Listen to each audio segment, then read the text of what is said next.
Seminario Interinstitucional de Comunicación.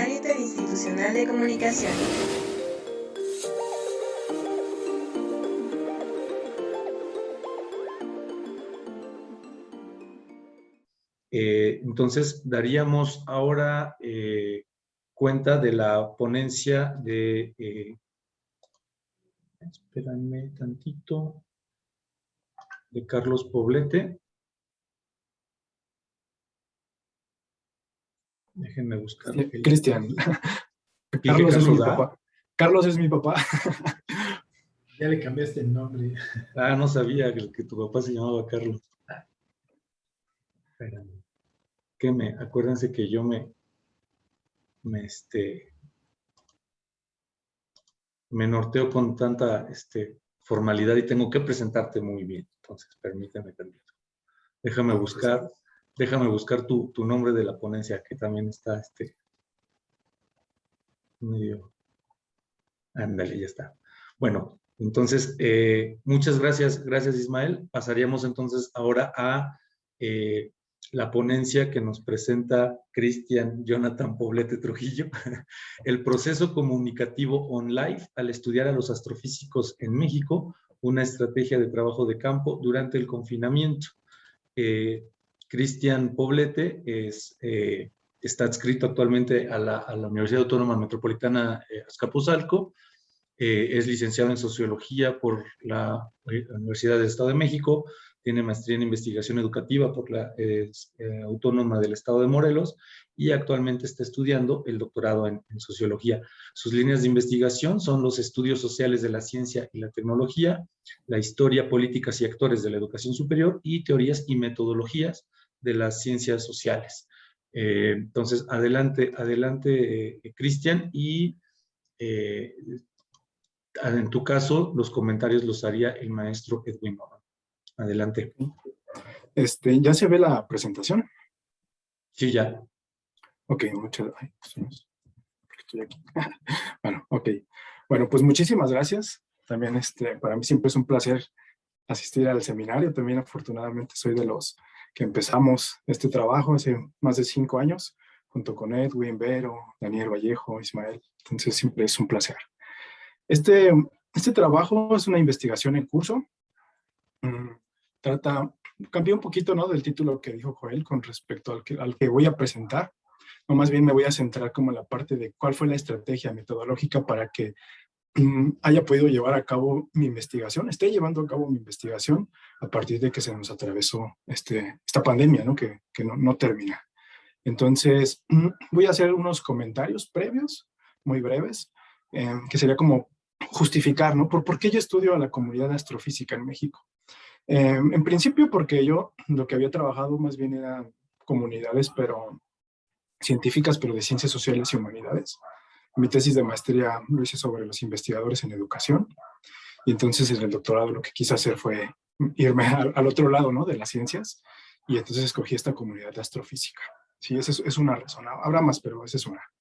La otra es, decido estudiar comunidades científicas porque en México, en el contexto actual, hay un proceso de deslegitimación constante a la ciencia, ¿no? Somos, como en muchos países de América Latina, ¿no? No llegamos ni al 1%, ¿no?, del Producto Interno Bruto. Hay muy poca inversión en ciencia y tecnología. Y se deslegitima, ¿no?, constantemente. No se diga, ¿no?, ahora lo que está ocurriendo con este gobierno presidencial, ¿no?, en relación con la ciencia. No voy a entrar más en detalles, pero sabemos, ¿no? Entonces, para mí es importante visibilizar a las comunidades científicas, al menos desde mi trabajo, pues, ¿no? No es como que ellos me lo estén pidiendo, pero digamos, en mi caso, ¿no?, soy alguien que se dedica a la ciencia y me interesa eso. Y una última razón por la cual yo realizo este trabajo es porque constantemente hablamos de interdisciplina, de transdisciplina, y si bien, digamos, no es un ejercicio plenamente colectivo, aunque sí lo es, digamos, es mi investigación, pero que siempre he recibido apoyo de muchos científicos de otras disciplinas, pues en realidad hay un diálogo, ¿no?, entre ciencias y, digamos, incluso es una manera de hablar de un cierto tipo de comunicación intercultural, ¿sí? Porque estamos hablando de alguien que se formó en las ciencias sociales, ¿no?, con respecto a otras personas que pertenecen a las ciencias naturales y exactas. Bueno, esos eran los primeros aspectos. Entonces, primero les voy a hablar de la comunidad de astrofísica en México, ¿no? Pues para no estar como en el vacío. En el texto no lo desarrollo con mucha amplitud, pues aquí voy a agregar algunos aspectos, pues porque si les digo, ¿no? Justamente yo lo que quiero es que sepamos quiénes son nuestras comunidades científicas. Entonces aquí les voy a hablar de una, ¿no? En México. En el año 2019, los astrofísicos y astrofísicas en México rondaban entre 300 y 320. O sea, no llegan ni a 500, bueno, ni a 350 personas que se dedican a esta disciplina. Es una comunidad muy pequeña. O sea, si lo comparamos con la población de México, que son unos 125 millones más o menos, ¿no? En el año 2019. Entonces estamos hablando de que hay astrofísicos, astrofísicas por 3 por cada millón de habitantes, ¿no? Es una, insisto, es una comunidad muy pequeña. Si lo comparamos, por ejemplo, con el Sistema Nacional de Investigadores en ese año, el Sistema Nacional de Investigadores, ¿no? Que aglutina como el Colciencias en Colombia, ¿no? CONICET en Argentina. En el caso de México, en el SNI, hay 30,548, ¿sí? Nada más en el área de física, matemáticas y ciencias de la Tierra, que es en donde están las personas de astrofísica, ¿no? Ahí hay 4,708, ¿sí? Es el 15% de estos investigadores del SNI. Entonces, la gente que se dedica a la astrofísica, más o menos estamos hablando del punto, ¿no? El punto 90, el punto 9% del SNI, ¿no? El 5,8% del área 1. O sea, insisto, es una comunidad muy pequeña, pero el hecho de que sea pequeño lo hace interesante, digamos. No es el tamaño lo importante, sino a partir de ese tamaño que ha ido ocurriendo, ¿no? Por ejemplo, esta comunidad, si vemos aquí en esta gráfica, en 1960 apenas no llegábamos ni a 10 personas que se dedicaban a la astrofísica. Y ha ido creciendo, ha ido creciendo. De hecho, de 1990, que eran 50, ha empezado un proceso, un crecimiento exponencial de la gente dedicada a estas disciplinas, ¿sí? ¿No? Hay muchos detalles, no voy a entrar en ellos, pero lo que quiero que vean es cómo ha ido creciendo. Y cuando yo decidí que quería estudiar a la comunidad de astrofísica, es algo que me llamó la atención, ¿no? Está creciendo, ¿no? Es pequeña con respecto a lo que tenemos en la ciencia en México, pero está creciendo, ¿no? Cosa que, por ejemplo, no necesariamente ocurre en otras disciplinas. Porque cuando me refiero aquí no son de egresados, ¿no? Sino estamos hablando de gente adscrita a un instituto de investigación, ¿no? O sea, gente que está haciendo investigación. Y estos puestos están creciendo, ¿no? En esta área. Aún así son muy pocos, pues, ¿no? Bueno, dentro de esto mismo, ¿no? De por qué estudiar a esta comunidad, ¿no? Científica. Otra de las cosas que me llamaron la atención es que a pesar de que son muy poquitos, muy poquitas, bueno, todavía son más poquitas, ¿no? Que más o menos es el 70% son hombres y 30% son mujeres, estos todavía son menos mujeres, ¿no? Aún así, en conjunto, hombres y mujeres de esta disciplina, de 1981 al 2015, publicaron más de 5,000 artículos en su disciplina y obtuvieron más de 32,000 citas en su trabajo, ¿sí? En artículos de investigación científica me estoy refiriendo. Hay un indicador que se llama el factor de impacto y esta comunidad tiene el factor de impacto más alto en México, ¿no? Que es una fórmula muy simple, ¿no? Solo dividir número de publicaciones entre número de citas. El factor más alto es en México, ¿no? Digo, más para tener la perspectiva, quien está en segundo lugar, ¿no? A veces son ciencias médicas o biológicas, no llegan al 4, al 4, ¿no? A los 4 puntos de factor de impacto. Entonces es una comunidad que tiene factor de impacto alto, altas tasas de producción científica, ¿no? Estos poquitos investigadores en México, en conjunto, producen un poquito más del 2,5% de todo lo que se produce en la disciplina, en el mundo, en su disciplina, ¿no? Entonces, eso para mí era muy interesante, ¿no? Cuando yo estaba indagando históricamente, estadísticamente y varios aspectos ahí institucionales, eso fue algo que a mí me llamó mucho la atención, ¿no? Fue cómo son, qué les pasa, ¿no? Pues podría hablar de otros detalles, pero digamos, me parece que retrata bien, ¿no? De quiénes estoy hablando, ¿no? Cuando me enfoco en esta comunidad científica. Cuando yo dije, bueno, ya tengo este aspecto, me interesa mucho, tengo estas características, pero ¿cómo los voy a investigar, no? ¿Cómo le entro? Entonces hice esta revisión, ¿no? Estado del arte. Me centré principalmente en 3 cosas. Uno, los estudios sobre profesión académica y científica en México, ¿no? Cuando se han estudiado quiénes son, ¿no? Los profesores en las universidades, cómo está la ciencia en México, investigué esto. Perspectivas de sociología de la ciencia y del conocimiento, ¿no? No entro en detalles con respecto a eso. y una rama que se llama Estudios Sociales de la Ciencia y la Tecnología. Bueno, dentro de todas estas propuestas, la verdad podría yo escoger muchas, no es la única. A mí la que más me llamó la atención es la de la tercera columna, esta, ¿no? Estudios de laboratorio. Los estudios de laboratorio surge entre finales de los 70, ¿no? A lo largo de esa época y la década de los 80, ¿no? Del siglo pasado. Y lo que hacen estas personas, es decir, lo que van a decir es, a ver, cuando hablamos de ciencia, siempre hablamos desde la ciencia normativamente, lo que debería ser la ciencia, desde la epistemología de la ciencia, filosofía de la ciencia, cuáles son los valores de la ciencia, pero realmente, ¿qué es lo que hacen las científicas, los científicos? ¿Qué es lo que hacen, no? Lo que ellos querían hacer era ir a observar a los laboratorios y decir, a ver, ¿qué es lo que realmente practican en sus lugares, ¿no? ¿Cómo producen conocimiento? Eso es lo que interesaba. Y a mí me llamó mucho la atención porque yo dije, a ver, tengo una comunidad, ¿no? De una disciplina en donde sé que publican mucho, sé que producen mucha ciencia, pero no sé cómo la producen, ¿no? Y revisé y hay poco, ¿no? Sí hay, pero hay muy poco. Y en México no lo hay.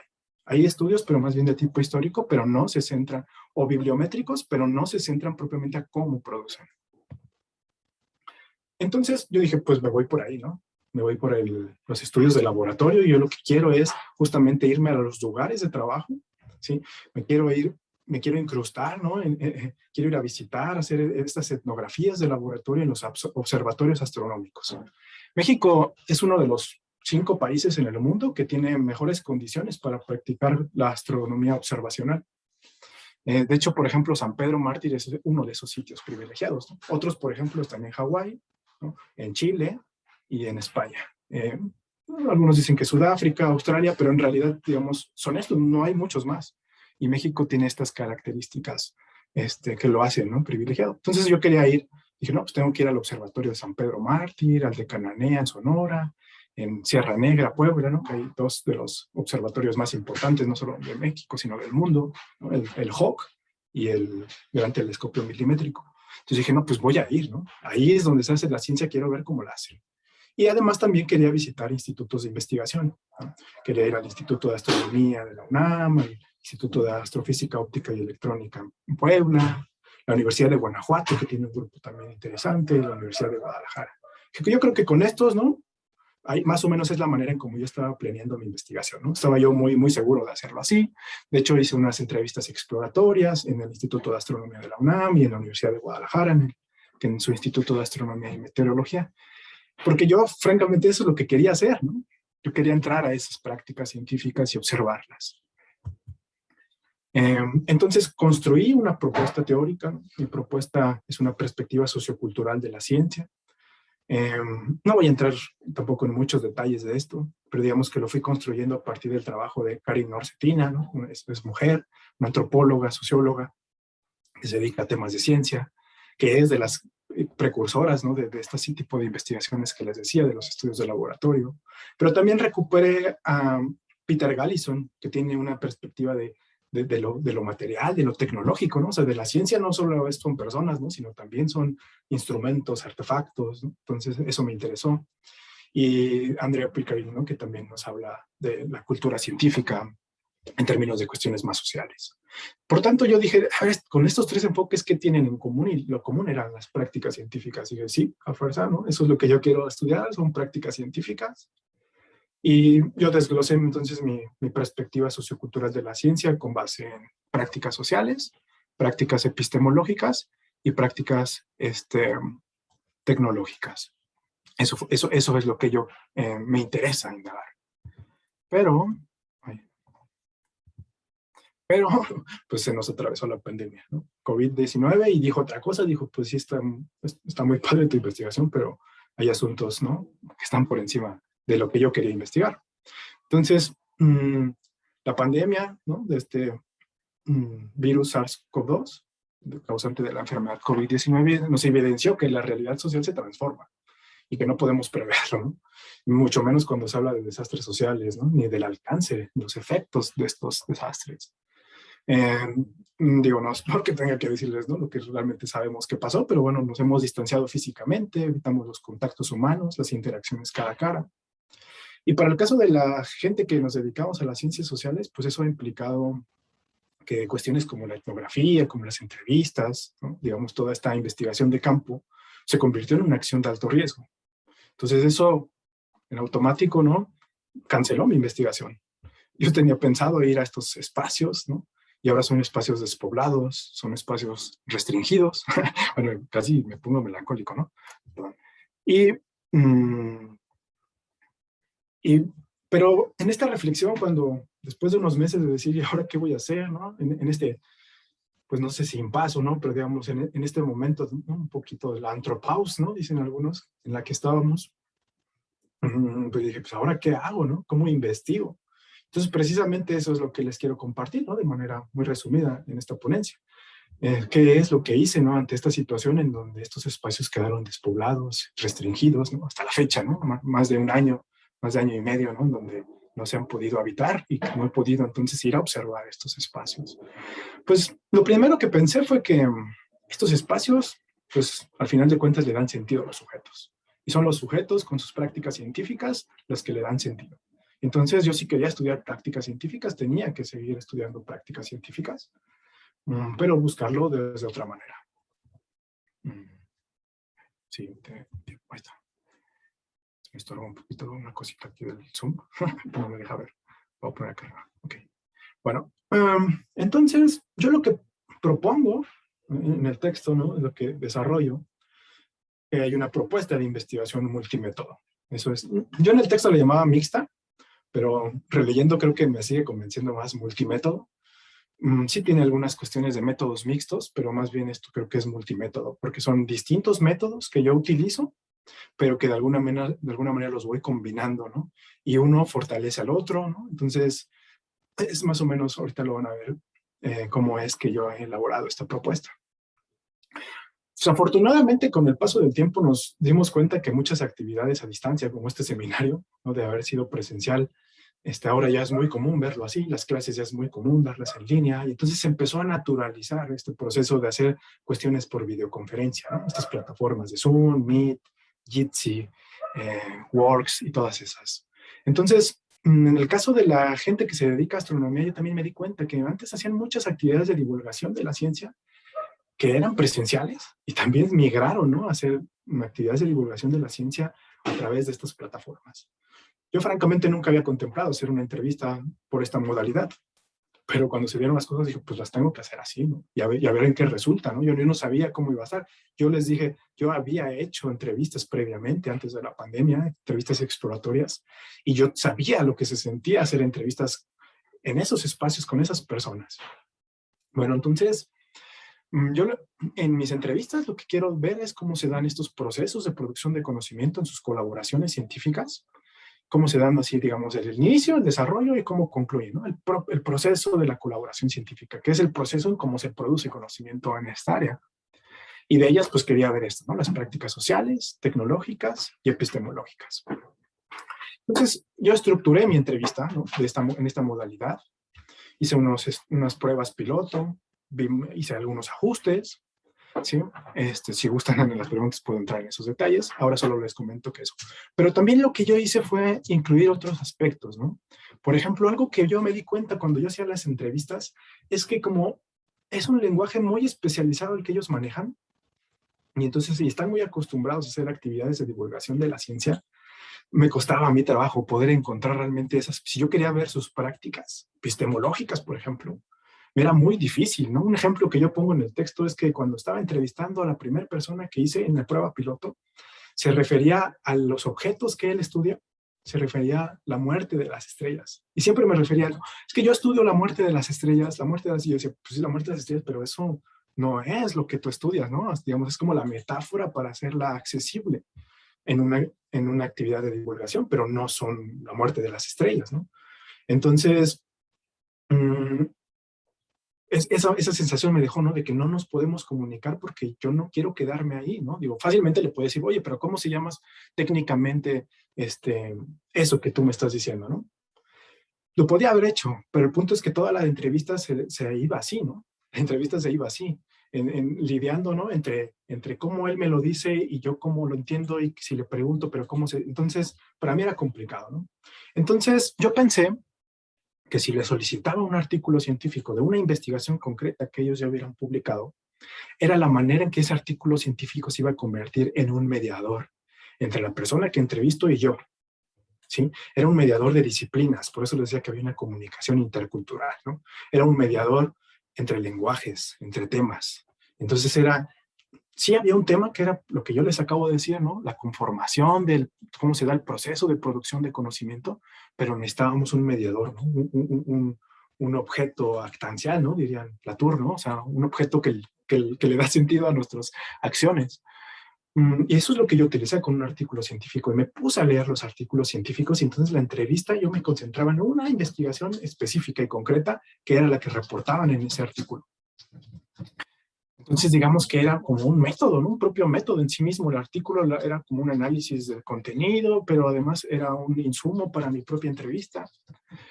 Y también me daba cuenta que si yo me centraba únicamente en un artículo, pues entonces terminaba siendo un hecho muy aislado, ¿no? Porque pues una cosa es ese artículo, ¿no? El cual yo se lo solicitaba, ¿no? Yo no lo escogía, yo le decía, ¿en cuál artículo quieres que nos concentremos, ¿no? Cuando les mandaba la solicitud por correo. Pero terminaba siendo muy aislado. Entonces, yo tuve que hacer entonces un estudio bibliométrico, ¿no? Fue otro tipo de método, ¿no? Que yo tuve que utilizar, bibliometrías, técnicas bibliométricas, para entonces identificar cuáles eran sus patrones de publicación y por tanto sus patrones de producción de conocimiento, ¿no? ¿Dónde publican? ¿De qué temas? ¿Con quiénes? ¿Quiénes son sus colaboradores? ¿Qué posición de coautoría tienen? No es lo mismo ser el autor uno del artículo que ser el autor. Bueno, en astronomía pueden llegar a haber más de 100, ¿no? Entonces, pues no es lo mismo, ¿no? ¿Qué lugar de posición de coautoría tienes? Entonces tuve que hacer análisis bibliométrico. Y después yo estaba haciendo un análisis de redes sociales, un análisis, pero a manera de método. Y esto es interesante y sí se los quiero comentar porque yo lo estaba haciendo como una investigación aparte, o digamos como un nivel de estudio aparte, o sea, dentro de esta investigación, pero yo no lo quería incluir, ¿no? O sea, yo ni lo había pensado de incluirlo. Es más, yo en las primeras entrevistas que realizo apago la grabación, ¿no? Del Zoom y les empiezo a mostrar, ¿no? Las redes de colaboración que en un momento las van a ver, algunos ejemplos. Y lo apagaba y empezábamos a platicar y yo le decía, oye, pero entonces ellos sí son tus principales colaboradores, ellos sí son como comunidades que se conforman con tus colaboradores, pero yo apagaba el video y dije, qué tontería, ¿no? Porque era una manera incluso en la que yo podía validar, ¿no? El otro nivel de investigación que yo estaba haciendo. Entonces, conforme yo he ido ajustando todo esto y también ya lo metí a la entrevista. De manera entonces que en la entrevista recupero cuestiones bibliométricas que me dan un sentido de los patrones de publicación. Está el artículo, ¿no? Que ya expliqué en qué sentido es que a mí me ayuda. Y además hago un análisis de redes sociales, que digamos es con información pública, ¿no? Bueno, más o menos pública. Que yo construyo, les voy a mostrar algunas imágenes más o menos de cómo construyo esto. Y también se los muestro a ellos. Y entonces ellos retroalimentan lo que yo voy investigando. Y dicen, oye, no, es que por esta razón es que esta colaboración fue así, etcétera, ¿no? Entonces, se ha convertido entonces en una entrevista que está aglutinando distintos métodos, ¿no? Y por eso yo les digo que más bien es un multimétodo, ¿no? Porque entonces, si bien en la entrevista convergen muchas de la información que yo hago, no se reduce a eso, ¿no? Pero digamos que más o menos por ahí va. Entonces, esta es una propuesta de investigación multimétodo. Yo no sé si sea novedosa o no. Francamente les digo que más bien ha sido ensayo-error. Lo que me demostró la pandemia es que las investigaciones no son lineales. Digamos, si no lo sabía yo, ahora me entero, ¿no? No son tan lineales, ¿no? Es cosa de esto, ¿no? Esta imposibilidad de ir a los espacios me obligó entonces a jalar todas las herramientas posibles para poder indagar, ¿no? Y si bien no es observar lo que ellos realizan, sí es una manera de reconstruir lo que ellos hacen y cómo lo han hecho, ¿no? Bueno, continúo en los ejemplos. Por ejemplo, vean, y algo que les decía que era muy complicado leer sus artículos es porque para empezar ellos solo publican en inglés. Nunca publican, cuando digo nunca es nunca publican en español. Estos son unos ejemplos de 10 entrevistas que yo he realizado. He realizado más de 10, pero digamos esto es lo que yo les quiero presentar como ejemplo, ¿no? Y entonces uno los lee y dice, esto no está en cristiano, ¿no? Definitivamente esto no es igual a decir la muerte de las estrellas, ¿no?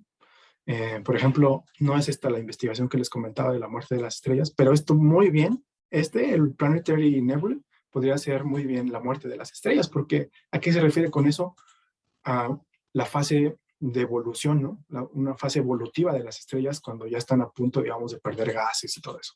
Sí, entonces, eso es un artículo que era complicado, ha sido para mí justamente lo que decía, ¿no? Una manera de indagar en una cultura científica ajena a mí.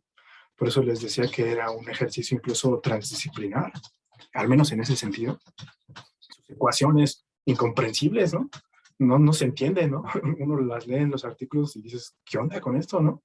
No se entiende, ¿no? Esta es una ecuación para detectar discos protoplanetarios, los grados de ionización y no sé qué, ¿no? Entonces es complicado, ¿no? Es otro idioma.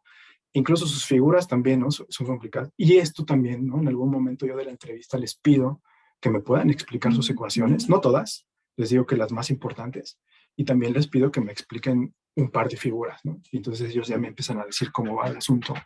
Y eso, pues para mí ha sido muy interesante, ¿no? Yo creo que si yo lo hubiera hecho esta investigación de manera presencial, como la estaba haciendo al inicio, pues yo creo que no se me hubiera ocurrido hacer esto, ¿no? O no lo sé, la verdad es que no lo sé, pero sí meterme en esta situación, ¿no? De poca convivencia cara a cara, o nula convivencia, me ha generado esto, ¿no? Desde el espacio virtual.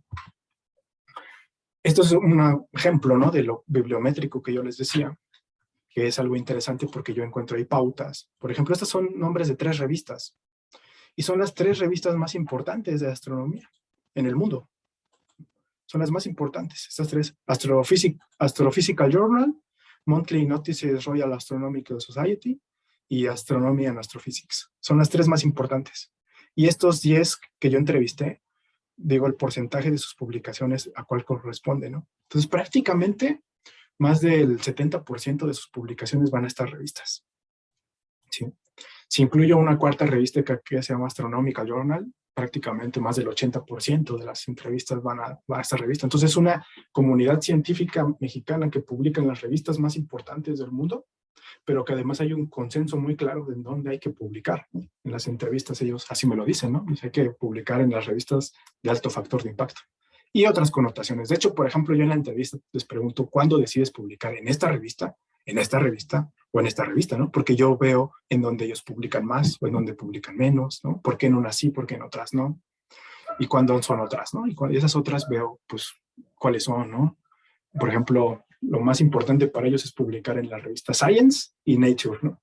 Y cuando lo logran, pues, es interesante y entro ahí en esos detalles. Una más, ¿no? Que es cuando les decía, ¿no? Hago esta bibliometría, entonces empiezo a ver cuántos artículos publicado cada investigador, ¿no? Esto es en un periodo de 5 años. Publican mucho, ¿no? Algunos publican mucho, otros no tanto. ¿Cuántos coautores hay, ¿no? En esa cantidad de artículos, ¿no? ¿Cuál es la cantidad de artículos más o menos que normalmente hay, ¿no? Moda mediana por cada uno de ellos. ¿Y cuál es la posición que normalmente ellos ocupan? Lo que les decía, ¿no? Entonces, si mientras estas son normalmente el número de coautores que hay en sus artículos, esta es la posición que normalmente ellos ocupan, ¿no? Tomando estas medidas estadísticas descriptivas. Bueno, otra de las cosas que yo he realizado es el análisis de redes sociales, ¿no? Yo descargo bases, ¿no? De Scopus, de Web of Science, de un sitio que ellos utilizan que se llama el ADS, que es financiado por la NASA. Y entonces empiezo ahí a cotejar, ¿no? Cuáles son las publicaciones. Y aquí yo lo que hago es una base de datos que tengo que limpiar, ¿no? Pongo un ejemplo de cómo limpio la base. Yo me llamo Cristian Jonathan Poblete Trujillo, ¿no? Si yo me llamo así y en otra de mis artículos lo pongo Cristian solamente Poblete Trujillo, ya son 2 personas. Pero si yo nada más pongo Cristian Poblete, ya son 3 personas. Si yo pongo Cristian J. Poblete Trujillo, ya son 4 personas, ¿no? Si yo pongo Poblete Trujillo con el guión junto, son 5 personas. Entonces, todo eso tengo que depurar la lista, ¿no? Es una manera en que normalizo esta base de datos. Después, con un proceso que hago en Access, Excel, principalmente, lo que hago ya es un procedimiento relacional, ¿no? Donde hago el vínculo de toda esta información, ¿no? Aquí más o menos se ve cómo empiezo a hacer y unas formulillas que ocupo en Access para poder hacer los vínculos, ¿no? Y que se haga propiamente eso. Ya después con ese documento yo lo paso al TXT, que es un texto plano, y ese ya lo mando al software, ¿no? Hay muchas opciones de software para redes sociales, muchos libres, otros no, otros de pago. Y yo dentro de esas opciones preferí Payek porque como aquí publican mucho y Payek es una base de datos relacional para hacer redes sociales, pero de bases muy pesadas. Entonces me ayuda. Bueno, y aquí hay un ejemplo, ¿no? Ya voy cerrando. Y aquí hay un ejemplo de cómo yo hago mis imágenes en Payek, ¿sí? Este es el investigador que yo entrevisto, por ejemplo, ¿sí? Y aquí yo lo que les muestro en este ejemplo es el tamaño del nodo, muestra la importancia de sus colegas, o sea, con quién ha publicado más, con quiénes, ¿no? Se da esa correlación de autorías, ¿sí? Por ejemplo, este es alguien con el que publica poco, ¿no? Con respecto a este que está más al centro, ¿no? El algoritmo lo marca así, es un algoritmo que marca, ¿no? Entre más al centro esté y más grande es más importante. Digo, son medidas de centralización, no entro en detalles, pero entonces esto es lo que yo hago. Y aquí, además, este algoritmo específicamente lo que hace es crear comunidades. Entonces, esta es una comunidad, esta es otra comunidad, ¿no? Los colores así lo indican. Y entonces eso cuando yo se lo presento en la entrevista es lo que le digo, ¿no? O sea, aquí con este grupo, ¿qué investigan? Con este grupo, ¿qué investigan? Con este, ¿qué investigan? Y así, ¿no? Hay veces que esto no necesariamente coincide, ¿no? Y eso es importante que ellos me digan. Entonces, otra cosa que yo he hecho en este análisis, por ejemplo, este es el actor que yo entrevisto, pero yo me daba cuenta que siempre que dejaba al actor ego, así se llama, el actor ego, el actor importante, jalaba a los demás, a todos los nodos los jala, y parece como si sea una red conectada.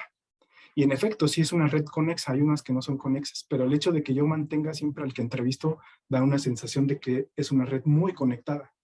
Yo lo que hago es, aquí un ejemplo, vean, esto es Payek, y de Payek lo paso a un visualizador de datos. Y en este visualizador de datos, aquí viene el ejemplo. Esta es exactamente la misma. Esta es exactamente la misma que la que tenemos aquí a la izquierda. Y entonces, yo lo que pongo es el ejemplo de qué pasaría si quito al actor central, al actor ego. Y cuando lo quito, se ve todavía más claras las comunidades. Se ven ya menos conectadas. Hay veces, no puse un ejemplo, pero hay veces que incluso cuando yo quito al actor ego, lo que pasa es que va a haber una red aquí separada, otra red aquí separada, otra aquí red separada. Y entonces te das cuenta que son proyectos completamente diferentes, ¿no? Entre otras cosas que les podía comentar, pero digamos, me ayuda mucho, ¿no? Esta visualización, este análisis de redes me ayuda mucho para entender cosas en general para mí, para mi propio estudio, pero también para esa entrevista. Un último ejemplo, y ya para no aburrir los demás. Es esa misma red que tengo aquí. Yo aquí lo único que hago es quedarme con los nodos, con los actores, con los colaboradores más importantes. Son estos 5. ¿Sí? De toda la red, estos son los 5 más importantes, ¿no? Y ya después solo me quedo con estos 5 y ahí es donde profundizo, ¿no? Porque ellos son tus actores más importantes, tus colaboradores más importantes. Y entonces es la manera en cómo yo he ido, ¿no? Construyendo muchas de las cosas que les he platicado, y pues esto nada más es algo muy superficial y muy rápido. No sé si sea novedoso, pero la verdad a mí me ha resuelto la vida, ¿no? Para poder continuar con mi investigación. Y pues bueno, ojalá haya algunos comentarios y críticas muy fuertes de mi trabajo, pero pues muchísimas gracias por su atención. Muchas gracias, Cristian. Sí está interesante. De hecho, luego te voy a buscar para el análisis bibliométrico de acá de las tesis de la intercultural, que ando en eso. Apenas estoy en la escaneada y digitalización, entonces todavía falta, pero te voy a buscar. Muy bien. Claro que sí. Entonces pasaríamos ahora a los comentarios del maestro Edwin Carlos Morón sobre el trabajo de Cristian. Adelante, Edwin. Hola, buenos días. Déjenme quitar este fondo que se ha quedado ahí de muestra, quién sabe por qué. Buenos días. Sin lugar a dudas, pues es un trabajo por demás interesante, aunque debo decir que también resulta en cierta medida complejo de abordar, ¿no? Digamos que para poder establecer una metáfora que sea significativa, de pronto acercarse a esta propuesta que hace Cristian es semejante a lo que él experimentó en términos de poder plantear un acercamiento a la comunidad de astrofísicos en México, ¿no? Entonces, eso me parece bien interesante en términos precisamente ya de considerar este ejercicio como una propuesta intercultural. Y en ese sentido voy a tratar, digamos, de hacer algunos comentarios, voy a ser breve en realidad también, algunos comentarios que tienen que ver con esta diferencia y la orientación que yo encuentro a partir del objetivo que planteas, Cristian, en el texto escrito que nos compartes. Entonces, fundamentalmente se trata, de acuerdo con el objetivo que nos compartes en tu texto, de la apreciación o de la explicitación de los cambios que tuvieron que sufrir tus estrategias metodológicas a propósito de este acercamiento por el confinamiento y por la pandemia a distancia, ¿no? En ese sentido, hay algunas cuestiones que me parece interesante recuperar. Hablas, por ejemplo, de la condición on life, ¿no? Aunque en el texto considero que sí sería importante que pudieras explicitar de una manera un tanto más conceptual a qué se refiere o qué estamos entendiendo, qué deberíamos de entender quienes lo leemos por esa condición de on life, por ejemplo, ¿no? Porque de pronto pareciera que existe un consenso en torno a la comprensión de este tipo de términos, sin embargo, no necesariamente sucede de esa manera. Y también, leyendo la condición del objetivo, pensaba muchísimo en la condición de la reconstrucción que implica poderse acercar a los procesos de construcción del conocimiento que finalmente son maneras de representación de cierta realidad, digamos, ¿no? Cuando uno plantea, y lo estoy pensando fundamentalmente desde una perspectiva, digamos, semiótica, ¿no? Cuando uno plantea el acercamiento a ciertos fenómenos de la realidad, asumimos que uno efectivamente logra acercarse a ese fenómeno, sin embargo, de pronto dejamos de lado que en realidad se trata de representaciones que hacemos de esos fenómenos. Y en ese sentido me parece muy poderoso que pudieras explorar también cómo es que cada uno de estos astrofísicos asume imaginariamente o proyecta, digamos, simbólicamente sus escenarios de trabajo. Si la cuestión de la investigación versa sobre cómo se construye el conocimiento dentro de estas comunidades y en esa construcción del conocimiento es pertinente o resulta significativo el escenario en donde se construye el conocimiento, me parece también que debería de tener un lugar fundamental la percepción, la proyección, digamos, mental, imaginaria, incluso representativa, de cómo estos astrofísicos imaginan y practican sus propios espacios, porque efectivamente haberlos podido observar en su práctica dentro de esos laboratorios habría sido bien interesante, pero también es necesaria, digamos, como de pronto reconoces en el documento, que en tanto quienes construyen la significatividad de esos lugares son los propios sujetos a partir de sus acciones, sería bien interesante asumir que esa construcción significativa también pasa por un proceso de representación mental que ellos mismos asumen y que ellos mismos imaginan. Un poco cercano a lo que nos presentas en las últimas imágenes de estas redes que se conforman en torno a los escritores, en torno a los investigadores, que finalmente es una proyección imaginada de cómo se pueden percibir las relaciones que se dan entre ellos para poder construir conocimiento, poder proyectar eso a cómo imaginan los espacios y cómo distribuyen sus espacios de investigación y cómo esos espacios de investigación se vieron transformados al ser abandonados y que seguramente también tuvieron que ser adaptados a sus entornos de confinamiento, no sé si a su propio hogar, pues sería un escenario bien interesante para poder diseñar y para poder pensar y replantear estrategias de acercamiento, estrategias de etnografía digital, ¿no?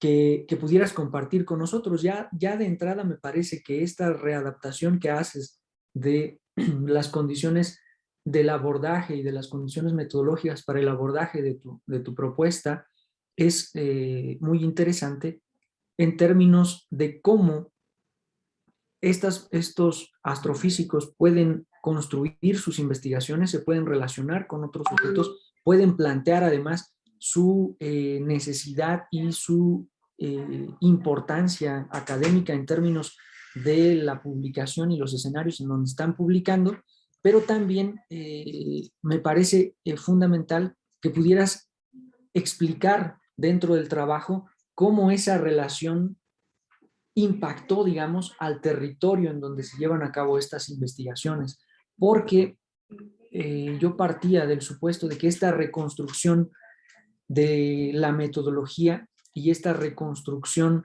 de los escenarios de trabajo a los que nos hemos visto obligados muchos que nos dedicamos, digamos, a la academia, al trasladar nuestros entornos laborales a nuestro propio hogar, por ejemplo, en términos del confinamiento, esta reconstrucción propicia no nada más, o se propicia no nada más por la estructura narrativa a la que se recurre. Es decir, una cosa es poder haber observado a los astrofísicos en sus laboratorios y hacer esta etnografía o estos estudios de laboratorio, que seguramente será muy productivo y muy en términos de tu investigación, pero también esta narrativa y esta constitución del espacio pasa, insisto, por la construcción imaginada que ellos mismos hacen de su entorno de trabajo. Entonces, considero también que el texto podría enriquecerse mucho a partir de ejercer o de llevar a cabo una actividad de este tipo, de asumir cómo es que ellos imaginan en la distancia su entorno de trabajo y cómo es que lo practicaban y cómo a partir de la pandemia y del confinamiento tendrán que replantear también esos escenarios en donde se trabaja y tendrán que replantear la dinámica de interacción, ¿no? A partir de las medidas sanitarias, etcétera, ¿no? Finalmente, estos entornos de trabajo que propician la construcción del conocimiento se han visto modificados no solo en sus prácticas, sino incluso en cierta infraestructura que propicia, digamos, esta condición, ¿no? En ese sentido, pienso que puede ser importante para tu proyecto revisar un proyecto que, guardando las distancias correspondientes, puede arrojar luz a propósito de este abordaje, digamos. Y este tiene que ver con un proyecto desarrollado, decía, por Armando Silva, un semiólogo colombiano que trabaja desde hace varios años una propuesta denominada Ciudades Imaginadas. Él plantea cómo los actores urbanos configuran imaginariamente los espacios más significativos de la ciudad y hace, no digamos a nivel digital, pero sí a nivel narrativo, una suerte de red como la que tú presentas justo ahora al final de tu exposición para plantear cuáles son los lugares más significativos de ciertas ciudades de Latinoamérica para los actores urbanos que la transitan, digamos, y cómo esa construcción imaginaria impone ciertas prácticas e impone también cierto tipo de relación entre esos actores que posibilita la configuración simbólica de esos escenarios y los configura o lo permite la configuración a partir de nombrarlos, por ejemplo, como espacios opacos, espacios translúcidos, espacios transparentes, espacios diáfanos, etcétera. Entonces, me parece que en términos de los estudios de laboratorio a los que haces referencia en varias partes del texto, sería muy interesante plantear justo cómo un laboratorio se constituye imaginariamente por parte de estas comunidades científicas a partir de una categorización semejante a esta que plantea Armando Silva, porque eso permitiría también plantear no solo las redes de colaboración a nivel humano, ¿no? que sin lugar a dudas son importantes como señalas, sino también las redes de colaboración a nivel, digamos, de la relación de esos sujetos con las herramientas técnicas o tecnológicas que también refieres en el texto, que están utilizando y que utilizan, digamos, con mayor frecuencia y que dan mejores resultados para poder plantear sus ecuaciones, para poder plantear sus descripciones astrofísicas, o no sé si es el término correcto, ¿no? Y también cómo dentro del espacio propiamente de desarrollo de estas investigaciones, si es que es el laboratorio el lugar predominante, cómo también se presenta, digamos, la relación con otros personajes. Entonces, a grandísimos rasgos y para no demorarme más en este comentario, pienso que podría ser un ejercicio interesante establecer ese vínculo de la construcción del conocimiento desde una perspectiva también representacional o simbólica. Pues eso es con lo que yo daría cuenta de este texto. Muchas gracias y saludos a todos. Muchas gracias, Edwin, muchas gracias. Gracias Edwin. No sé, Cristian, tú si quieras hacer alusión a algunos comentarios. Estoy acá revisando en Facebook, todavía no nos escribe nada. O no sé, Oliva también si quiera tomar la palabra. Pues, como guste, si quieren primero, Oliva, para... Ya. En adelante, Ok, Oliva. gracias. Buen día. Bueno, me parece súper interesante la propuesta que estás haciendo, Cristian. Siempre ver estas imágenes, por ejemplo, de cómo funcionan las comunidades académicas, científicas, ejemplificadas en estas redes que tú nos has puesto, pues resulta como muy ilustrativo. Y a partir de ahí es que yo hago el comentario. Tiene un poco que ver con esto que señalaba Edwin de cómo pensamos los espacios, ¿no? Y más específicamente los espacios para la construcción del conocimiento. Casi siempre pensamos en el caso de estos científicos como en el laboratorio. Sin embargo, no sé si ya lo tomaste en consideración o a lo mejor lo que voy a decir es muy básico, pero de todas maneras lo estaba pensando y lo voy a decir. Como hacer una distinción entre los espacios formales e informales para la construcción de conocimiento, ¿no? En ese sentido, pues el espacio formal podría ser los que te asigna la institución, el laboratorio, personal o el observatorio o el cubículo, ¿no? Donde se supone que tienes lo necesario para trabajar. Pero creo que también juegan un papel muy importante los espacios informales. Y un poco va con el comentario que tú hacías al inicio en relación a las críticas que se han vertido a la comunidad científica, no nada más a los 31 que están señalados públicamente, sino en términos generales a la comunidad científica, sobre todo cuando se dice que esta comunidad ha sido objeto de privilegios, ¿no? Porque se les han pagado viajes, hoteles, comidas, que a veces le añaden el calificativo de lujosas, pero la más de las veces se queda así, ¿no? Se te han pagado viajes, hoteles y comidas, asumiendo que eso es parte del privilegio y por supuesto también de la corrupción. Y sin embargo, yo difiero de esto. No dudo, por supuesto, que haya habido a lo mejor quien abusó, ¿no? Y quien efectivamente pudo haber tenido acceso a comidas lujosas o hoteles de lujo. Pero si pienso en la gran mayoría de la comunidad científica, creo que no hemos sido los privilegiados que intentan hacer parecer. Y esto creo que es importante porque para mí estos espacios juegan un papel quizá igual de importante que el laboratorio, ¿no? O que en este caso, pues, donde observamos las estrellas.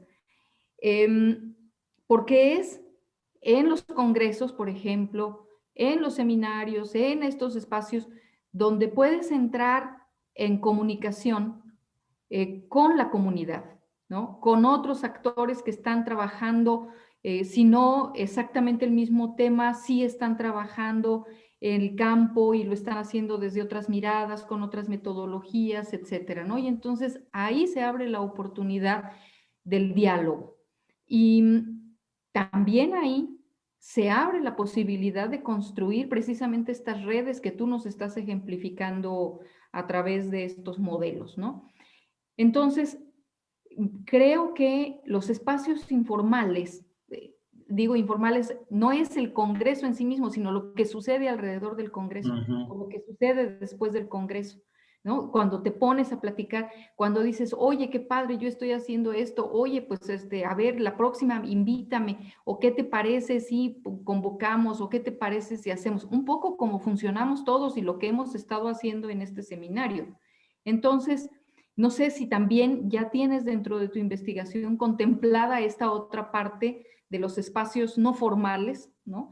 En donde también se construye conocimiento, en donde también se toman decisiones que impactan a, por ejemplo, estas bibliometrías o estas construcciones de redes, etcétera, ¿no? Y que a lo mejor luego, pues, se quedan fuera del mapa, Bueno, ese es mi comentario. Muchas gracias, muy buen muchas comentario. gracias, Oliva. Muchas gracias. No sé, Cristian, entonces, si quieras dar respuesta a algunos comentarios. Ok, sí, muchas gracias. Pues pues nuevamente les agradezco que así se hayan quedado porque ha estado muy largo la jornada. Muchísimas gracias. Bien, la verdad es que es muy interesante lo que me dice Edwin y Oliva. Es muy interesante. Yo aquí propiamente, como les decía, lo que traté de mostrar era la estrategia metodológica que he ido construyendo. Hay muchas cosas que dejé fuera de la propia investigación. Es la primera vez que presento mi investigación en un lugar público. O sea, bueno, fuera de los coloquios, pues. Entonces, pues me guardé para que fuera aquí. Entonces, me centré más en esta parte, ¿no? Hay muchas cosas que la propia investigación luego no te dejan decir, pero la verdad es que no importa porque sí las voy a decir. Bien, en mi caso hay mucha más información de la que les menciono aquí. Por ejemplo, no les compartí mi guía de entrevista, ¿no? Y en mi guía de entrevista da como algunos detalles, ¿no? Con respecto a algunas cosas que yo manejo. Una de ellas es que yo, previo a las colaboraciones, abordo la trayectoria científica. Abordo la trayectoria científica, les digo, o sea, desde por qué decidieron estudiar física, que normalmente son físicos de formación, de licenciatura, normalmente son físicos o bien matemáticos, y ya después sus posgrados los hacen en astrofísica. Entonces, entro todo en ese recorrido, ¿no? De trayectorias científicas. Y son súper interesantes, o sea, igual, o sea, una cosa que yo no me imaginaba, ¿no? No voy a entrar, creo que en muchos detalles de eso, pero, por ejemplo, el 70% de la gente de astronomía, les decía que son como 300, el 70% se han formado en el extranjero. O sea, eso yo no me imaginaba, ¿no? O sea, y además el 30% de esa comunidad son extranjeros, o sea, de origen, bueno, a lo mejor ya son mexicanos, pero digamos, de origen son extranjeros. Entonces es una comunidad con una alta tasa de internacionalización en cuanto a eso, en su formación y después en el origen, ¿no? O sea, de que vienen de otros países. Y en las entrevistas ellos me dicen, es que la ciencia, la astronomía no es la que se hace en Guadalajara, en Baja California, no, nuestra ciencia es la que se hace en el mundo, ¿no? Donde vayamos. Oye, me acerco, ¿no? A lo que ustedes me dicen. ¿En qué sentido? En que ellos tienen muy claro esto, ¿no? Y cuando yo hago las trayectorias científicas, muchos llegaron a trabajar a México por eso, por esos espacios, ¿no? Porque coincidimos, ¿no? En el postdoc, ¿no? En la estancia postdoctoral allá coincidimos, nos conocimos en un congreso, ¿no? Y entonces a partir del congreso yo me enteré y entonces fue por eso que vine a México, o gracias a que yo en un congreso, ¿no? Fui a presentar mi tesis de maestría, después alguien me invitó a hacer el doctorado en Inglaterra, en Italia, ¿no? Por ejemplo, ¿no? Estados Unidos. Entonces, claro, claramente no hay esos espacios informales, ese otro tipo de espacios que comenta Oliva que sí funcionan muy bien. Y que además muchas de estas colaboraciones, cuando yo en la entrevista abundo en las cosas de quiénes son sus colaboradores o cómo surgió esa colaboración, normalmente también me dicen, esto surgió en un congreso, ¿no? Yo fui a presentar, ¿no? Por ejemplo, por poner un caso, hay un astrofísico teórico, yo fui a proponer mi modelo teórico, ¿no? De cómo explicar la formación de las estrellas. Y ahí, dice, me escucha un astrofísico, pero observacional, y me dice, oye, yo estoy observando, lo que tú explicas en tu modelo, eso yo lo estoy observando, en tales galaxias, en tal cosa, ¿no? Y entonces, oye, ¿cómo ves si hacemos? Y entonces ahí surge, ¿no? La colaboración. Esos procesos de colaboración surgen en esos espacios informales que dice Oliva, ¿no? Te digo un poquito, ¿no? Como para compartirles algo de lo que me comentan, es algo que yo he identificado. Y con respecto, también retomando lo mismo que dice Oliva, pero sobre todo con lo que me decía Edwin, a mí me pasó algo muy interesante. En el texto no lo manejé, porque le decía, pues no podía incluir todo, ¿no? En el texto, ¿no? Es un texto corto. Pero algo que me pasó además, es un poco, no lo quise quitar porque la narrativa iba así de esta ponencia. Pero otra cosa que me ha ocurrido es que en las entrevistas me doy cuenta que tampoco los observatorios y muchas veces tampoco sus institutos tienen mucho sentido para ellos. O sea, al punto que uno me dijo, yo donde mejor trabajo es en la playa, ¿no? ¿Y por qué el ejemplo, no? Porque pueden ir a observar, ¿no? Por ejemplo, los que son observacionales sí van a observar, algunos van a observar. Y cuando van a observar, les digo, ¿y esos datos para cuánto tiempo les sirven o qué? No, pues me pueden servir para 4 años. O sea, 4 años pueden no observar, ¿no? puede no ir a un observatorio, ¿no? Hay astrónomos que en su vida no conocen un observatorio, ¿no? Porque no se dedican a eso, ¿no? Por ejemplo, todos los que hacen machine learning y cuestiones así, o que hacen mapeos, ¿no? De los que utilizan los telescopios espaciales, pues más bien la información desde el espacio se las mandan a sus computadoras, ¿no? Y entonces ellos analizan así. Entonces, digamos que propiamente para ellos no ha habido como tanto esa ruptura que yo me imaginaba que realmente estaba el asunto en esos espacios y eso. Realmente es que ellos me han dicho, pues no necesariamente, ¿no? Es más, existe un régimen de obtención de datos que le llaman el servicio por cola, que tú mandas tu propuesta y tú no tienes que ir al observatorio porque ni sabes utilizar, ¿no?, el telescopio. Les mandan los datos, ¿no? Entonces, eso es otra cuestión que ocurre. Una última es que hay observatorios tan impresionantes que recopilan tal cantidad de datos, o sea, no paran, trabajan todo el año en piloto automático, por decirlo así, no necesitan que alguien lo esté operando. Y son terabytes que se llenan en horas, ¿no? Entonces, imagínense, lo que a ellos les sobra son datos. Entonces, ya no, salvo que ellos necesiten como una propuesta específica de ir y solicitar el tiempo de observatorio, realmente ellos mejor se meten a los archivos. Así como yo me metí a las bases de datos para construir las redes, ellos se meten a sus archivos y empiezan a buscar, ¿no? A ver la galaxia tal, la estrella tal, y ya descargan los archivos y con eso empiezan a hacer su análisis, ¿no? Entonces, digamos que yo tenía, ¿no?, más bien una cuestión romántica, ¿no?, del observatorio y de los telescopios, pero no necesariamente es así, ¿no? Y un último comentario, por ejemplo, les decía que un telescopio muy, muy importante, ¿no?, en México son los que están en Puebla, el GTM y el HOC. Pues esos telescopios no se han podido utilizar a raíz de la pandemia, ¿no? Porque no han podido enviar a las personas, están sin utilizarse. Creo que ya estaban viendo si los recuperaban. Pero la última cosa que les digo es que incluso hay otros fenómenos, ¿no?, que son muy interesantes en términos de los espacios, porque al final de cuentas son importantes estos espacios, y muchos de ellos no podían ser usados por el narcotráfico, ¿no? Es algo que me comentaron, ¿no? Si nosotros nos vamos al observatorio, ¿no?, corre en peligro que nos secuestren, ¿no?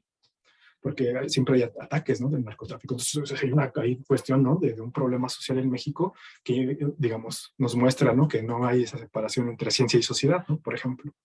Pero bueno, es algo de lo que les puedo comentar. Muchas gracias por sus comentarios y sus preguntas. Gracias, Cristian. Yo sí tengo dos preguntas que desde el principio dijiste que no ibas a tocar, pero sí me quedé con el morbo.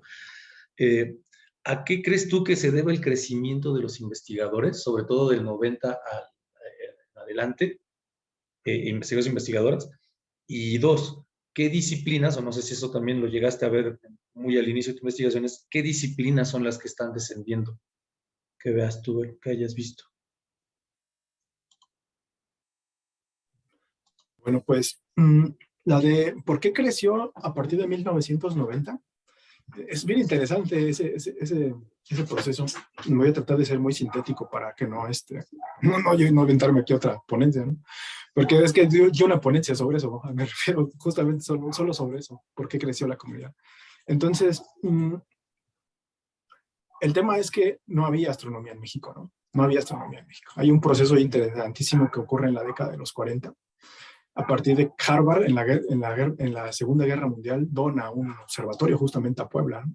Y a partir de ahí, entonces, dice, oye, pero no tenemos astrónomos, ¿no? Tenemos un telescopio, ¿no? Era, creo que de los mejores, ¿no?, en el mundo, el cuarto mejor telescopio en el mundo, y no tenemos quien los use, ¿no? Entonces, a partir de ahí, empezaron a reclutar en la Facultad de Ciencias de la UNAM, empezaron a reclutar, y ahí es cuando los empiezan a formar. Llega una investigadora extranjera de origen turco y ella les empieza a enseñar astrofísica, porque había físicos, pero no astrofísicos. Y entonces de ahí ya los empiezan a enviar al extranjero y se van a estudiar. Por eso cuando les siguen en 1960 son 8 y los mandan al extranjero. Y lo interesante es que como en ese momento coincide con el crecimiento de la educación superior en México, todos los que van a estudiar al extranjero saben en automático que cuando regresen a México tienen su plaza garantizada. Todos. Entonces se van sabiendo que regresan con trabajo, ¿no? Es más, los viejos, bueno, perdón por la expresión, los más grandes de edad, cuando yo los entrevisto, me dicen ellos, yo venía en el aeropuerto y ya tenía trabajo, ¿no? venía de Canadá para México y en el aeropuerto yo ya tenía trabajo, ¿no? Me marcó el director del instituto y me dijo, pues ya vente para acá, ¿no? Y así, ¿no? Muchos que están en sus postdoc y les decían, ya vente para México, no tenemos a alguien que dé clase de extragaláctica. Y los jalaban. Entonces, en ese proceso empiezan a crecer, ¿no? Es que empiezan a crecer porque se forman fuera. Y después llegan extranjeros, lo que les decía, empiezan a llegar extranjeros, porque lo que México pasa es tardío.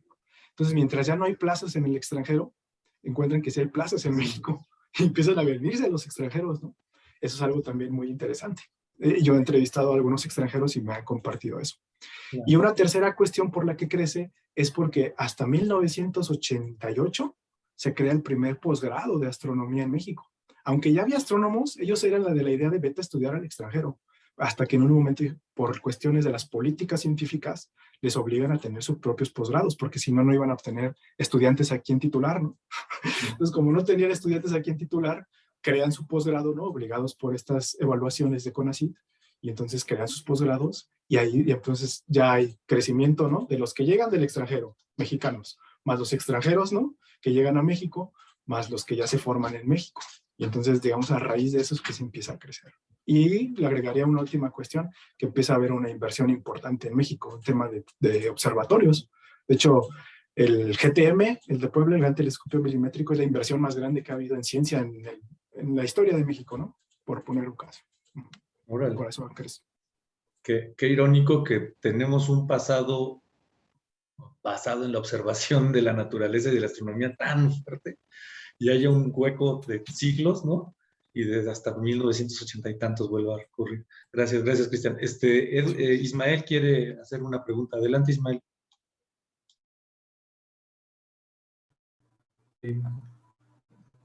Gracias, Belén. Digo Belén, perdón, yo estaba hablando con Belén. Gracias, Joel, y muchas felicidades, Cristian. Oye, quizá mi pregunta sea muy básica.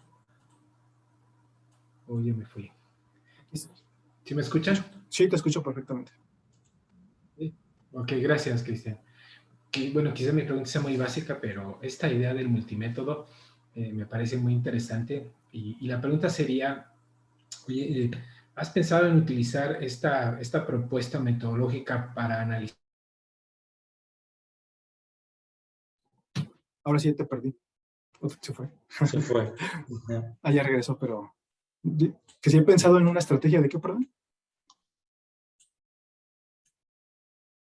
Perdón, es que está inestable acá esta cosa y me sacó. ¿Sí me escuchan?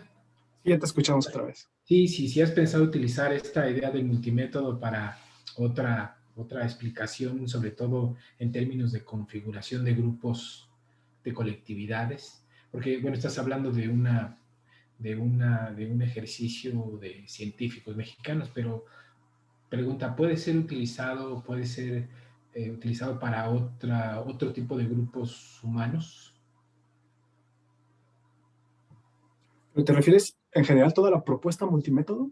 Sí, digo, sobre todo el análisis de segmentación que haces, de división, de clasificación, bueno, utilizas varios software, ¿no? Hasta donde alcanzo a ver es mucho software, pero me parece que también hay un criterio ahí importante que atraviesa todo eso, ¿no? Entonces, quizá esa parte puede ser extendida, puede ser utilizada para otros grupos humanos, para hacer análisis de otro tipo de temáticas o objetivos de investigación. Sí, pues mira, cuando yo me metí fuerte a esta parte de análisis de redes, pues me estuve formando un año, ¿no? En redes. Y entonces leí no mucha, la verdad es que inmensidad de bibliografía, como que leía cosas muy estratégicas, pero sí buscaba algunos ejemplos. Y dentro de esos ejemplos sí encontré, por ejemplo, unos estudios sobre élites políticas. Y estaba súper interesante, ¿no? Porque entonces justo a partir de las redes veías, ¿no? Por ejemplo, una cosa así muy rápida, ¿no? Digo que ya es otro tema, pero, por ejemplo, cuando se empiezan a ir los militares, ¿no? Del poder en México, era muy interesante ver que aunque se iba yendo de las cúpulas, seguían estando en otros estratos, ¿no? O sea, por ejemplo, incluso el propio Ernesto Zedillo todavía tenía una red vinculada con los militares, por ejemplo, ¿no? Y eso era muy claro, ¿no? Ahí lo veías, ¿no? Ahora no recuerdo específicamente qué era, pero creo que su papá de Zedillo, ¿no? había sido militar, ¿no?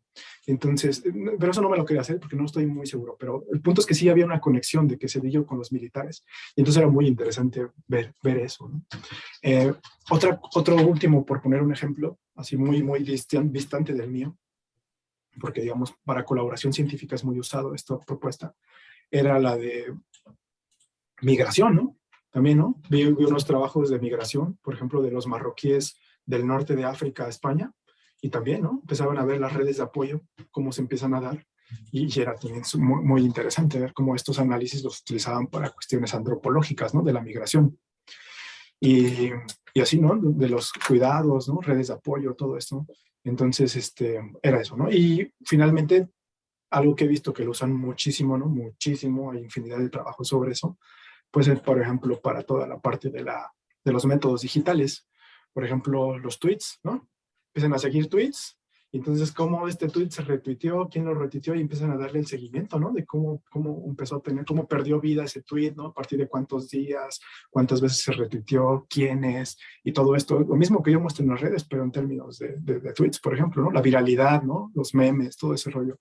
Entonces, digamos que es justamente cuando decía que me aventé un año estudiando este rollo de análisis para después utilizarlo en mi investigación, pues lo que vi más bien es que incluso hay una disputa, ¿no? O sea, ¿qué es redes sociales, no? En estos términos de lo que lo manejo. ¿Es una teoría? ¿Es un método? ¿O es una estrategia de análisis, no? Entonces, dentro de eso, lo que yo sí me quedé muy claro es que es muy flexible, ¿no? Y en esa flexibilidad, pues prácticamente yo diría que no se me ocurre algo que no pueda ser de alguna, o sea, digo, o sea, hay temas que no tienen que ver, pues, pero digamos, en general es fácil, pues, vincularlo, ¿no? Si uno quiere vincularlo, creo que se puede. Muchas gracias, Felipe. Sí, me resulta muy interesante, y pensando, por supuesto, en otro tema también. Por eso creo que es una apuesta interesante, y el diseño metodológico, bien, ¿no? Muchas felicidades, me gustó. Muy claro, digo, ya me habías mostrado algunas cosas anteriormente, conocía, pero no había escuchado toda la integración del trabajo, me parece muy interesante. Gracias. Muchísimas gracias. Muchas gracias. Muchas gracias, Ismael. Sí, de hecho me recordaba mucho estas redes que haces, me recordaba mucho las que hacen por tweets y todo esto, pero ya en una onda como más Big Data, ¿no? Por eso se genera tanta red. Bueno, no sé si Edwin ya me acaba de escribir que se fue a internet en la universidad, ya por eso se tuvo que desconectar. Entonces, no sé si no haya más comentarios, podríamos ir cerrando la sesión, agradecerles a todos los ponentes, los comentaristas, los asistentes, los que lo vieron en Facebook, ¿no? Y bueno, nada más mencionarles que la próxima sesión sería el 28 de octubre. En esa ocasión tendremos la ponencia Economía Política de la Comunicación, los retos que planteó la pandemia por COVID-19, a cargo de Óscar Alejandro Reséndiz Delgado y María Edita Solís Hernández. Entonces los esperamos para la próxima sesión, el último jueves de octubre. Y bueno, muchas gracias de nuevo por los ponentes y a todos en general. Gracias. Gracias a todos, gracias. Muchas gracias, que estén muy bien. Cuídense mucho. Muy bien, cuídense. Igualmente. Adiós. Seminario Interinstitucional de Comunicación.